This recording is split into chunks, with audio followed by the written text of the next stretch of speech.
वर्णांची उच्चारस्थाने. श्वासोच्छ्वासाच्या वेळी फुफ्फुसात साठलेली हवा कंठनलिकेच्या माध्यमातून बाहेर पडते.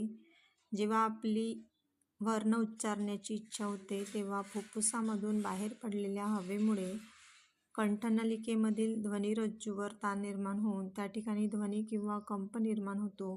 हा कंप बाहेर पडतेवेळी जिभेचा कंठ, तालू, मूर्धा, दंत व ओठ इत्यादी ठिकाणी स्पर्श होतो व निरनिराळे ध्वनी निर्माण होतात.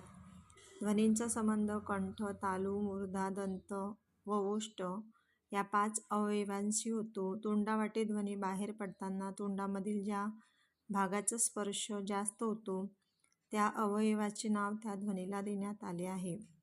जसं या ठिकाणी मुखाचा भाग, वर्णाचे नाव, व्यंजने, स्वर दिलेले आहेत. तर बघा, स्वरमध्ये अ, आ, क, ख, ग, घ, अंग, ह हे व्यंजने. तर या ठिकाणी कंठाचा स्पर्श होत असल्यामुळे या व्यंजन आणि स्वरांना कंठे वर्ण असे म्हटलेले आहे. तसेच तालव्य या गटामध्ये इ, ई, च, छ, ज, झ, इय, य, श हे तालूला स्पर्श करत असल्यामुळे त्यांना तालव्य असे नाव दिलेले आहे.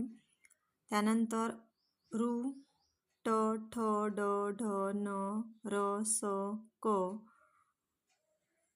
या ठिकाणी हे मूर्धा या अवयवाला स्पर्श करत असल्यामुळे यांना मूर्धन्य असे म्हणतात. त्यानंतर लू, त, थ, द, ध, न, ल, स हे दंताला स्पर्श करत असल्यामुळे यांना दंत्य वर्ण असे म्हणतात. उ, ऊ, प, फ, ब, भ, म यांचा उच्चार करत असताना ओठाचा स्पर्श होत होतो. स्पर्श ओठाचा होत असल्यामुळे यांना ओष्ठ्य असे म्हणतात. ए, ऐ हे संयुक्त व्यंजने आहेत, संयुक्त स्वर आहेत.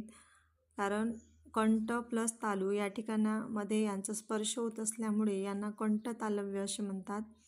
त्याचप्रमाणे ओ आणि औ हे सुद्धा संयुक्त स्वर आहेत आणि कंठ प्लस ओष्ठ्य